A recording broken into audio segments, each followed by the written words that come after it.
Hello and welcome back, everyone, to the latter half of the Elite Four challenge from Team Magma. Except, no, we have actually finished the Elite Four challenge from Team Magma for Rocket Rabbit Commentaries run of Omega Ruby Randomizer. What are we going to do? To the Space Center. We gotta get those great balls, otherwise we got nothing to reward this kid with for his prodigious abilities.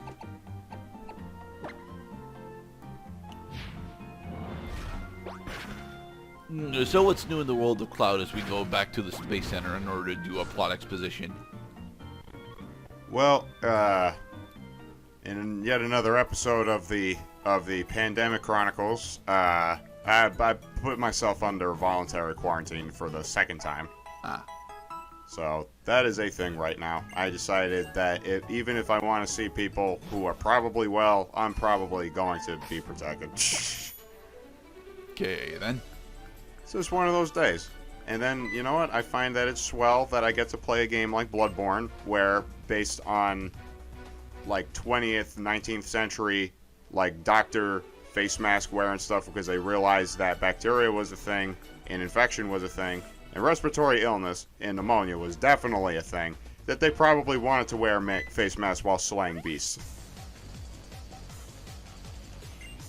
It is these guys again. It is these guys originally were supposed to have a horde of Puchiana, and said they had 5 different Pokemon. This time they're supposed to have a horde of Mightyena, which would be significantly more difficult. Except it's still, well, there's still have all different Pokemon. Hey, there's a Puchiana. There's a Blastoise. There's a there's a Miss Magus. Jesus Christ. Miss Magius, Puchiana, Blastoise, Blitzel, and Ninetales. But they are all level 25s, so the damage that they inflict will be relatively insignificant per Pokemon. Yep. Dancing man. Dancing man. Grassy terrain. What grassy terrain does is it heals any Pokemon that are touching the ground for 1/16th of their total HP at the end of each turn. 2, 3, 4. 4 damage. 4 damage has been inflicted. Aw, Puchiana has Splash. Because in this game, after you apply the damage formula, you must round up the damage number so that it will always deal at least 1 damage. So says the Cloud person. I mean, that's the only way I would think for a blanket formula that would always yield damage, regardless of how small it is. Yeah, that works. That about hit the nail right on the head. Bye. And that's why you're supposed to always have either Surf or Earthquake on your team at all times, because that way you can just one-shot hordes. Right, because horde mode is not quite like it's not quite like the campaign mode in Gears of War. You gotta hole up. You have to get your one guy on the cannon, and he's got to fire with the right stuff, like you said, Surf, Earthquake. Explosion is kind of I don't think Explosion actually does hit all 5 Pokemon in Horde. That would be silly. Well, you think it might, because Bulldoze also hits all 5 Pokemon in a Horde. There are other moves that do it. It's just that Earthquake and Surf are the famous ones. Right, and there are other ones too. I just can't quite remember what they are. Your mother must be very proud of all 5 of you.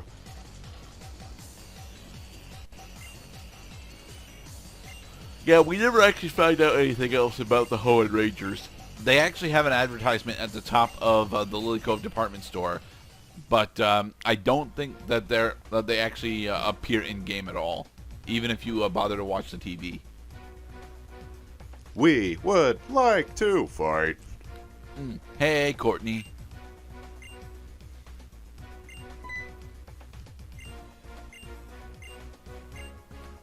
And Courtney has totally undergone a psychotic breakdown. In C. I've had enough of this world.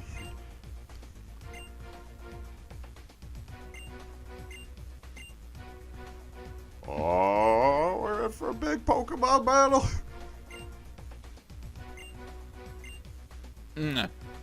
Project Project Azoth. Azoth. Keyword dropping. And for the record, Azoth is in reference to the original constructor of the Calamity Cannon that is from Pokemon XY. His name was AZ, and the whole reason he built the cannon was to avenge the war that had been going on for so long, that had taken the life of his precious Floette. It did end the war, but it cost the lives of however many Pokemon were in the war, because like all of them died for it. Alright, so while I blanked out on the lore explanation behind Project Azoth, I observe that these Pokemon are relatively powerful. I'm guessing Courtney's is a level 55 one. Yeah. But it's still not more powerful than the Champion's Pokemon. Only barely. If you recall, Steven capped at 59, and most of his Pokemon were between 59 and 56. Right, 56. Come on out, Ivy. Black Canary has not been all that useful this run, sadly. Goddamn defensive tanks. Aqua Jet, oh boy. Yep. Plus priority, water type move. It's got a base power of 40, and yeah, that's all you really need to know about Aqua Jet. Wait, but how did Waterfall just cause flinching? No, because Waterfall actually has a 10% chance to hit to cause flinch. Is it 10 or 20? It's either 10 or 20.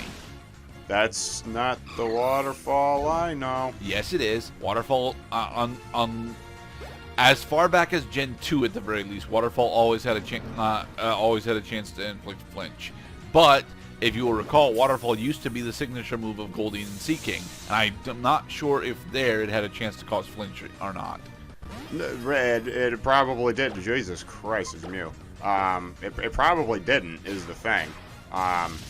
Because Waterfall, its base damage was 80, 100% accuracy. It didn't have any special properties. It was an HM move. In Generation 2, it was an HM move, not in Generation 1. In Generation 1, it was just a signature move of Seaking and Goldeen. No. Waterfall was not an attack in Generation 1. Yes, it was. Waterfall was most certainly an attack in Generation 1. I can pull it up for you after the video if you want, but I promise. Oh crap! We just killed Mew. Nice. Well, Delcatty did with Fissure. And it fell into the crevasse, and it had died on impact. Normally that would not happen to a legendary that can fly, but we are overlooking that for story. Actually, Mew has never actually had levitate. It usually has synchronize as far as I can remember. Smile, you son of a Pokemon. Alright, Ivy hit 55. Courtney and Grunt have been successfully defeated. More exposition. Well, because we are the protagonists, Courtney. Who's getting in whose way? How do you defend your resolve with only one Pokemon in your roster? Hi, Aster. Get a hold of yourself, woman. This is a Pokemon game. It's called a team, not a meme. Hey, Zinnia.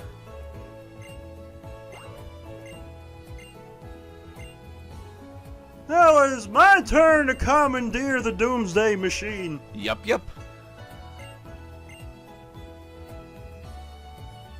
And thanks to our efforts in repelling the woman who is in charge and getting our Pokemon weakened in the process, now this trainer, fresh, ready to battle, is going to kill everyone in this room. No, actually. But she's going to destroy their hope.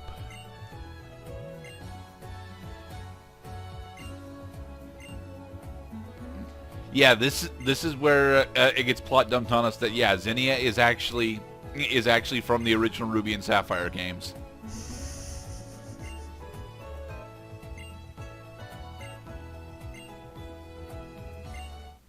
And Well, you see, snap. that's what happens when you arrive from different dimensions. You should have stayed there.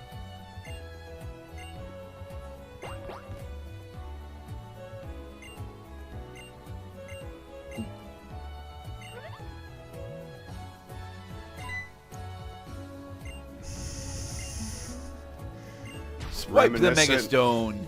Reminiscent of Link Between Worlds. Not so much. I mean, Hilda was just so desperate to save her own world that she was willing to do anything. But she didn't really have a plan aside from, recruit another dimension's Link. Zinnia actually has a much more in-depth plan. It's why that she's been going around stealing everyone else's keystones. Yeah, and because she's a time traveler, she already knows what is the correct timing to arrive. For example, she came just in time for the person who held the keystone with her one and only Pokemon already defeated, so she's helpless, and she gave it right up. Well, actually, this isn't having anything to do with her dimension hopping. This has to do with the fact that she's following us around. Except now, where she's just gone out the Sky Pillar. All right, old man. What's the deal? How did you know what the score of the game was going to be? It's all in this book. All you gotta do is bet on the winner and you'll never lose. But unfortunately, Jesse Quick must now be forever relegated to the PC box because we have to go surfing again, and none of the rest of our team knows how to surf. This looks like a job for The Fairy. Swoobat. You cheap bastard. Although, I mean, when you really look at it, Pokemon travel really is the best mode of travel. It's a symbiotic relationship. The Pokemon gets their social needs and their exercise filled, and the human gets to enjoy carbon footprint-free transportation. So Unless, what I'm of course- doing here is I'm showing off. What I'm doing here specifically is I'm showing off the differences between the Hoendex and the National Pokedex. If you'll notice that the top screen actually has a rather in-depth graphic for each of the different generations. I actually really like this change. It makes scouting out what Pokemon I'm looking for when I'm going for a Pokedex run significantly easier. The downside of this being that since there are over 700 fucking Pokemon in this game, it is very difficult to actually complete a Pokedex run. I like that they color-coded the slider. See, we're only halfway down the slider, and then you see, okay. No, I'm starting to believe the rumors were true. Okay, and now we're going into the latter generation. That's a big wide block right there. Yep, Generation 5. Generation 5 has got so many more Pokemon than most of the other generations. Scrafty. Gothita. I don't know if I'll ever fully swallow that they made Goth a Pokemon concept. And then Gen 6. One of the big reasons why Gen 6 was so panned is because it only introduced about 80 new Pokemon in comparison to Gen 5, which introduced like 150 more Pokemon. But here I decided to show off one of the big problems that this particular version of the Pokedex has. Unfortunately, because the randomizer doesn't actually screw around all that much with the Pokedex data, when you attempt to find out what habitat these Pokemon live in from the Pokedex, it just doesn't show you. You have to use the habitat list on the Pokenav in order to figure out where Pokemon are. And in the next episode, we'll be off to Sky Pillar.